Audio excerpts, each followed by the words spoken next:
Olá, queridos alunos e professores. Estamos iniciando mais uma aula de Geografia. Eu sou a professora Juliana e estarei acompanhando vocês ao longo de todo este momento. Vamos agora verificar o número e o objeto de conhecimento de nossa aula. A aula de número 14, com o objeto de conhecimento, corporações e organismos internacionais e do Brasil na ordem econômica mundial, parte 2. E o detalhamento, blocos geoeconômicos, os BRICS e o fortalecimento dos países emergentes, Brasil, economia, posição geopolítica e influências, Rússia, economia, geopolítica e influências, Índia, África do Sul, China, a economia e a geopolítica. Então, meus queridos alunos, vamos lá dar início à nossa aula.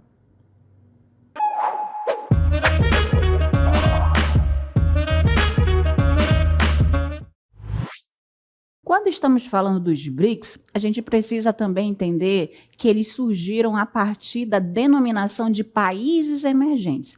Aqui nesse cenário, eu tenho algumas das bandeiras de alguns dos países que compõem o BRICS.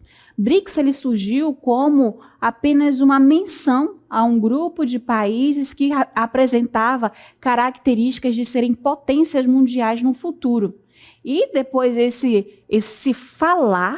essa discussão sobre esses países permitiu que eles se agrupassem e realmente debatessem entre si propostas econômicas e também políticas. E hoje em dia esse grupo é muito maior. E ao longo dessa aula a gente vai conseguir compreender quem são os países formadores do BRICS e depois os países que vão compor mais atualmente esse grupo.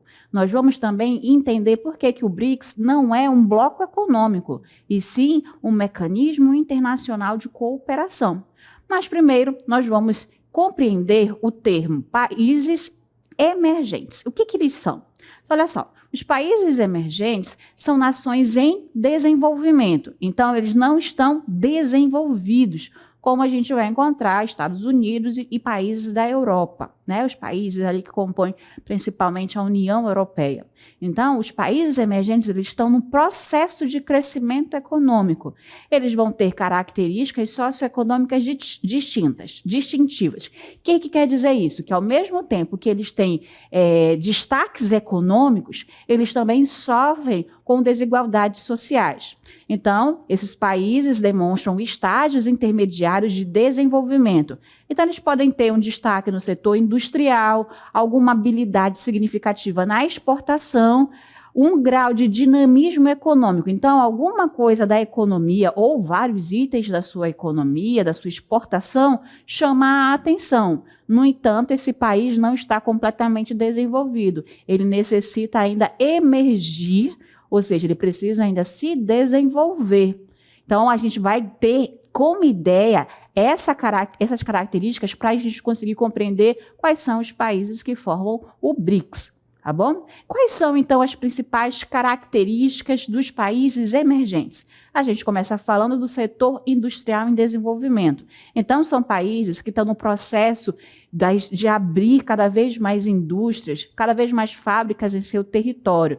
E isso faz com que abra uma oferta de emprego cada vez maior, faça com que tenha uma economia ali funcionando e um investimento na economia. Seguindo, a gente verifica o crescimento da infraestrutura. Se eu estou produzindo algo, eu preciso fazer com que essa mercadoria circule, que ela vá para outros lugares. Então, há uma necessidade de investimentos em rodovias, em hidrovias, em portos, em aeroportos, porque essa mercadoria ela precisa circular, né, dentro do país e também para fora dele. Na sequência, a gente fala sobre a atração de capital externo para investimentos. O país emergente, pela sua característica de ser um país mais populoso, que tem matéria-prima, que ele também vai ter ali uma população de mão de obra mais qualificada, ele acaba atraindo países desenvolvidos, países que têm uma economia mais forte, para se desenvolver ali dentro. Ou seja, o capital de fora, capital de outros países, fazem aquele novo país, se desenvolver, seja criando novos empregos, seja levando novas indústrias para lá. Então, atrai o capital, o dinheiro de fora para dentro do seu país. Na sequência, a gente verifica a instalação de filiais multinacionais. Está um pouquinho ligado com o anterior. Se eu abro, o que é uma empresa hoje reconhecida? A gente tem marcas de refrigerante, tem marcas de smartphones muito conhecidas de eletroeletrônico, e cada vez mais o Brasil acaba atraindo essas empresas para cá. Então, essas empresas têm as suas sedes em países desenvolvidos, mas elas estão buscando esses países que têm características de crescimento econômico e lá estão, então, colocando uma filial. E lá naquela filial consegue gerar renda, porque está gerando emprego, também está fazendo com que circule um maior investimento na economia, porque eles recebem o salário, eles têm um poder de compra. Então, tudo isso é uma característica de país emergente. Ele está em crescimento e recebe cada vez mais investimentos de outros países. Ainda temos a falar sobre o crescimento na geração de empregos, que eu até já falei, né? Se eu abro uma indústria, uma fábrica, eu estou possibilitando uma nova oferta de empregos. Então, as pessoas daquela localidade e próximas àquele local acabam sendo atraídas para ali a fim de ter um emprego e aí conseguir ter uma renda. E, por último, a gente pode falar das taxas elevadas de formação de capital. Então, aí é justamente esse investimento de fora que vai fazer com que a localidade, né, se desenvolva, ela cresça economicamente. Agora a gente vai verificar mais informações sobre o BRICS. Acompanha comigo. Como eu falei anteriormente, o BRICS ele iniciou pequeno, né? Foi um economista que pensou, que observou, na verdade, a economia de alguns países. Quem são esses países? A gente consegue observar aqui o Brasil, lá em cima a Rússia em amarelo, a China em rosa e a Índia em azul. Esse economista verificou primeiro esses 4 países que eles tinham características distintas em sua economia que faziam com que talvez eles pudessem superar as potências econômicas do momento, né, as potências dos países, que eram potências econômicas, a partir de um tempo. Só que esses países viram essa ideia e começaram, por quê? Que a gente realmente não forma um agrupamento e não se junta? E ainda convidaram a África do Sul. Então, só aí como curiosidade para vocês, quando o BRICS iniciou, era BRIC, Brasil, Rússia, Índia e China. Somente depois que esses 4 países estavam juntos é que a África do Sul passou a fazer parte. Então, aí, quando realmente a África do Sul entrou, é que se tornou o BRICS, perfeito? Então, para vocês, um pouquinho do contexto da história em que surgiu o grupo BRICS. Como vocês estão enxergando aí, só para trazer de novo a ideia, o BRICS tá grande, o BRIC, mas tem um Szinho, que é justamente quando o economista Jim O'Neill ele formulou essa expressão, porque ele pensou no Brasil, na Rússia, na Índia e na China. Isso porque eles tinham potencial econômico, como eu já falei, para superar as grandes potências mundiais. Em 2006, esses 4 países se agruparam, tá? Eles se agruparam para discutir a sua economia e eles passaram a ser um mecanismo internacional de cooperação, tá bom? Então, olha só, em 2011, houve uma reunião com os países que estavam formando o BRICS para convidar, então, a África do Sul a fazer parte. E a partir desse aceite da África do Sul é que se passa a ter o termo BRICS. No entanto, a gente vai verificar agora que o BRICS ele não é um bloco econômico, ele é um mecanismo internacional de cooperação. Isso quer dizer o quê? Que o BRICS ele não tem regras fixas, tá? Ele vai funcionar de uma forma que não tem tarifas únicas, ele não tem regras de comércio fixo entre seus membros e também nem possui uma moeda única, uma moeda em comum. Então, eles não podem ser classificados como bloco econômico, e sim sendo um mecanismo internacional de cooperação. Tá bom? Então, os países se reúnem para conversar, trocar ideias e pensar em soluções conjuntas, mas cada um desses países continua seguindo as suas próprias regras no comércio e também na sua política econômica. E aí a gente tem um mapa onde a gente traz a bandeira de todos os países que compõem hoje o BRICS. Olha só, durante a 15ª cúpula do BRICS, que ocorreu em 2023, foi anunciada a entrada de 6 novos países para ingressar no BRICS. Quem foram esses países? Arábia Saudita, Egito, Emirados Árabes Unidos, Etiópia, Irã e também a Argentina. Esses países foram convidados a partir de 2023, junto com aqueles 5 primeiros que pensaram numa possibilidade de expansão. Só que o que acontece? A Argentina, ela acabou ainda dentro do ano de 2023 recusando, né, esse convite, devido principalmente à crise econômica que está acontecendo no país. Ainda está, né, com a economia tentando surgir novamente cada vez mais forte. Em 2024, os demais países todos aceitaram. Então, Egito, Etiópia, Irã, Arábia Saudita e Emirados Árabes Unidos passaram a ser membros plenos do BRICS em 2024. E em 2025, o último país membro entrou para esse grupo, que é a Indonésia. Então, a gente tem agora muitos países formando o que a gente, então, tem como BRICS. Lembrando que foi 4, depois 5, e agora, apenas mais recentemente, aqui a gente tem aí um grupo maior de países, uma grande expansão nesse grupo econômico. Aqui eu tenho, então, para vocês verificarem quem eram os países formadores, fundadores ou integrantes, e também esses novos países que vocês vão poder observar aqui no mapa. Então, Brasil, Rússia, Índia, China, podemos considerar a África do Sul pelo tempo, são os países integrantes, foram os primeiros países a formar este grupo econômico. E depois a gente vai verificar, então, Arábia Saudita, Egito, Emirados Árabes Unidos, a Etiópia, o Irã e o mais novo, a Indonésia. Então, a gente tem esse grupo de países que hoje formam o BRICS. Mas pense se quando vocês forem falar, quando iniciou, quando se formou, a gente tem um grupo. E apenas a partir de 2023, depois dessa grande expansão, que a gente vai ter mais um número de países, tá bom? Agora a gente volta a falar do Jim O'Neill, para a gente verificar o que foi que ele viu nesses países para formar esse BRICS.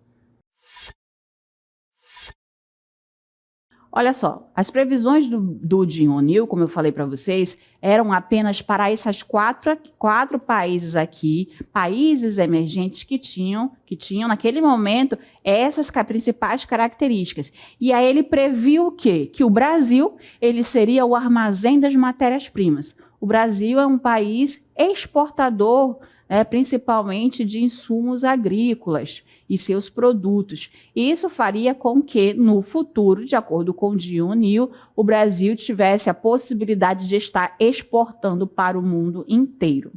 Na sequência, ele verificou a Rússia e ele falou que a Rússia ela teria o papel de posto de abastecimento do mundo.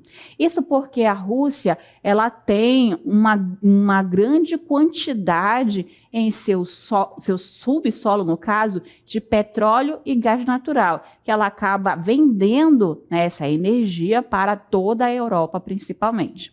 Na sequência, temos, então, a Índia. A Índia ela vai ter a palavra think tank, que ela vai estar relacionada à indústria de tecnologia e informação.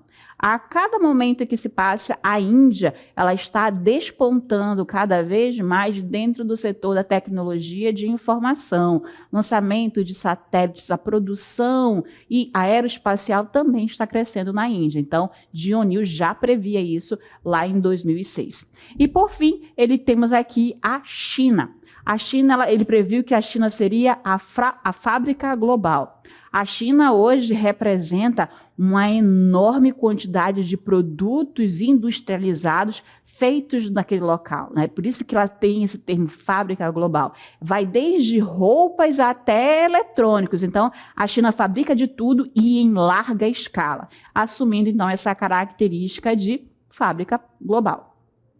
A gente vai agora analisar de todos os países que fazem parte do BRICS atualmente, quais são os principais produtos econômicos na exportação. Começando pelo Brasil, onde a gente vai ter a soja, representando justamente essa parte do setor da agricultura, mas ainda temos petróleo e os minérios de ferro. Na sequência, a gente visualiza a Rússia, que, como eu já trouxe, vai ser o petróleo tanto bruto quanto refinado, o gás natural e ainda se sobressai na tecnologia de informação e comunicação. Vemos agora a Índia, a tecnologia de informação e comunicação também, temos ainda o petróleo e os serviços de transportes. Temos agora a China com os aparelhos de transmissão, como rádios, telefone e televisão, tecnologias de informação e comunicação e também acessórios para equipamentos e maquinários. E a África do Sul, onde ela vai ser rica principalmente em minerais preciosos, como o ouro, a platina, temos o diamante também, mas na questão de exportação, a gente destaca os minérios de ferro. Agora a gente já vai trazer os países mais novos, começando pela Arábia Saudita. Então, ali no Oriente Médio, vamos ter petróleo, gás natural principalmente e os serviços de turismo, voltado principalmente para o turismo religioso. Temos duas cidades principais, a cidade de Meca e a Medina, aonde eles vão trazer essa questão da religiosidade árabe. Vamos agora para mais um país, que é o Egito. Petróleo, gás natural e também os serviços de turismo. A gente tem ali uma história, uma cultura milenar, né? A cultura egípcia, os monumentos faraônicos que a gente pode encontrar nesse país. Então, também movimenta muito a economia, o turismo. Na sequência, temos os Emirados Árabes Unidos, onde vai se destacar realmente o petróleo e a produção de gás natural. Temos a Etiópia, um país africano, onde a gente vai ter o destaque para o setor primário, né, a exportação de produtos da agricultura, onde a gente tem cana-de-açúcar, trigo, milho, batata e tubérculos. Ainda temos o Irã, com petróleo, gás natural e indústrias do setor petroquímico. E, por último, a Indonésia, no qual ela vai se destacar na exportação do óleo de palma, da borracha e de seus derivados e ainda o setor têxtil. A gente vai agora analisar um pouquinho das características socioeconômicas dos países formadores do grupo do BRICS. Vocês vão, então, analisar essa tabela comigo, e nessa tabela vocês vão conseguir observar que são países que têm as suas características bem diferentes. Enquanto temos alguns países com, por exemplo, uma baixa taxa de natalidade como a China, apenas 12,1%, e esses dados são de 2015, está um pouquinho atrasado, mas a gente pode entender ainda o que acontece na realidade dos dias de hoje, tá?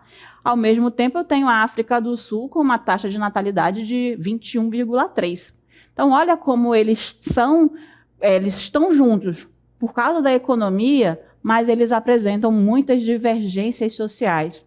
A gente pode analisar a expectativa de vida. Enquanto aqui na África do Sul, em 2015, era de quase 58 anos, já na China, no Brasil, era acima de 70, né? 76 para a China e 74,7 para o Brasil. No IDH, a gente vai ver a Rússia, em 2015, com 0,804, enquanto a Índia, olha só, apenas 0,624. Então, são países que vão apresentar as características de países emergentes. Eles têm potenciais econômicos, mas ainda não conseguiram superar as suas desigualdades sociais. Certinho? Passamos agora, então, a falar sobre o novo Banco de Desenvolvimento do BRICS, o Banco do BRICS. Esses países, eles necessitam também, já que eles já estão em um grupo, por que não investir em si? Por que não eles colocarem o dinheiro como se fosse numa poupança e usar esse dinheiro para investir na sua infraestrutura? Foi isso que eles fizeram. O Banco do BRICS, ele foi criado no ano de 2014, mas só começou a funcionar em 2015. Qual é o intuito? Qual é o objetivo desse banco? Apoio financeiros a projetos de infraestrutura. Então, criação ou manutenção de estradas, rodovias, ferrovias, portos, aeroportos e também de incentivo ao desenvolvimento sustentável, principalmente as energias renováveis, a eólica, a solar. E esses projetos vão atender tanto aos governos como às empresas privadas. E quem é que poderia se submeter a conseguir esse empréstimo, podemos assim dizer, com o Banco dos BRICS, eram os próprios países dos BRICS, né, os países de economia emergente e também outros países que estavam em desenvolvimento. Então, esse empréstimo do Banco do BRICS não ficou exclusivo para os seus países integrantes. Ele também podia, outros países que não compunham o BRICS, solicitar esse apoio, desde que o objetivo fosse melhorar a sua infraestrutura e também o desenvolvimento sustentável do seu país. Passamos agora ao arranjo contingente de reservas do BRICS.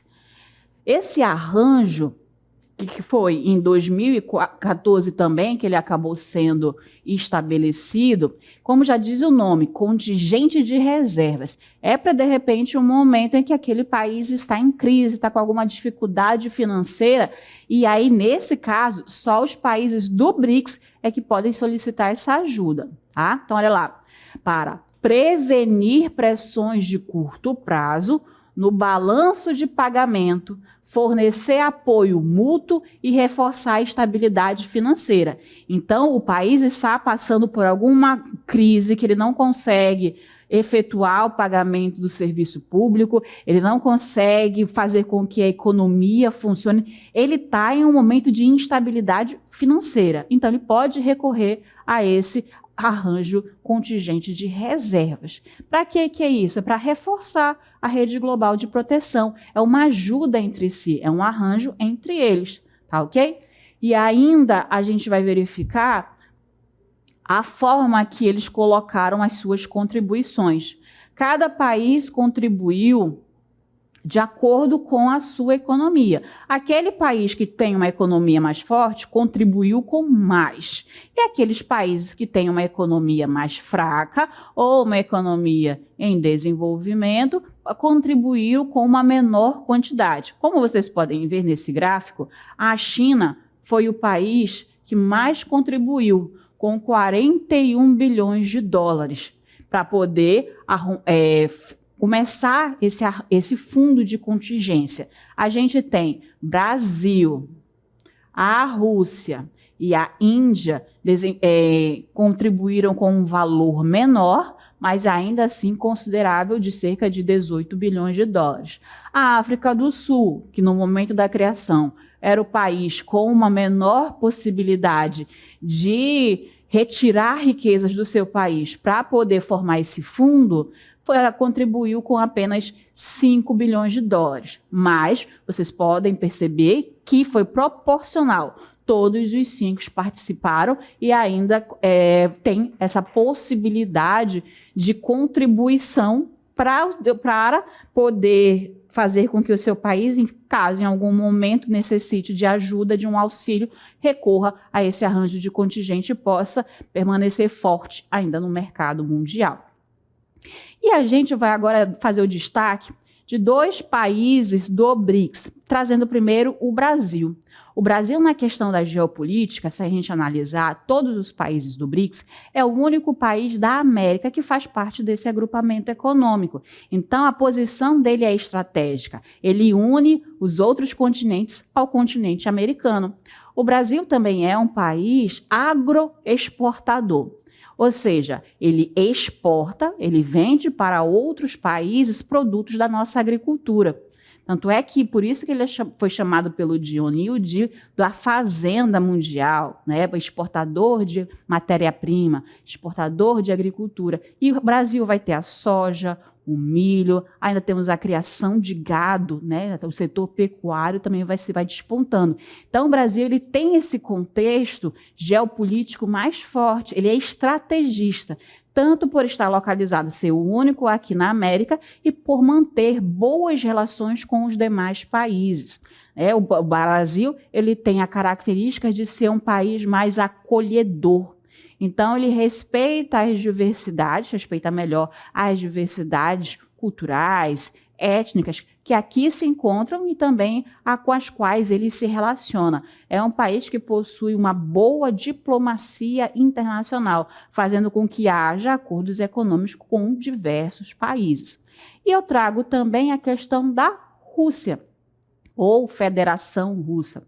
A Rússia ela acaba sendo, então, um país ali entre Europa e Ásia, que faz parte, também sendo um dos únicos países da Europa a fazer parte, acaba tendo essa posição estratégica por ligar os países do mundo, de outros continentes, ao continente europeu, que é onde se tem o bloco econômico da União Europeia, que é atualmente o bloco econômico mais forte que se tem.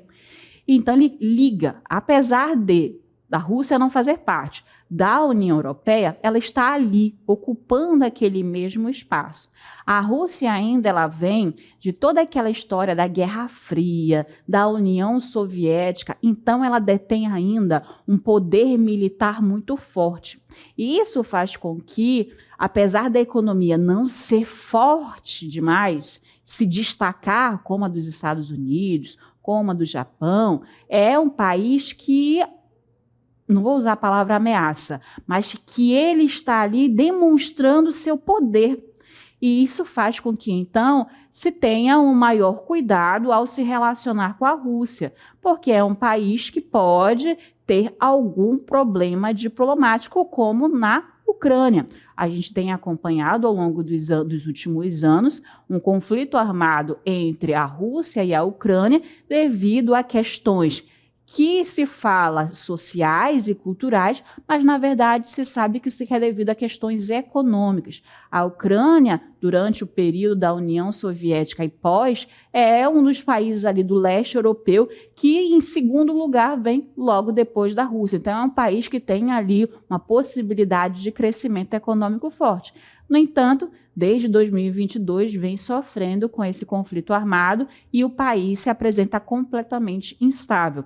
Mas a Rússia, mesmo com todas as sanções da União Europeia e de outros países, permanece forte. Por aqui, então, finalizamos a nossa aula sobre o BRICS.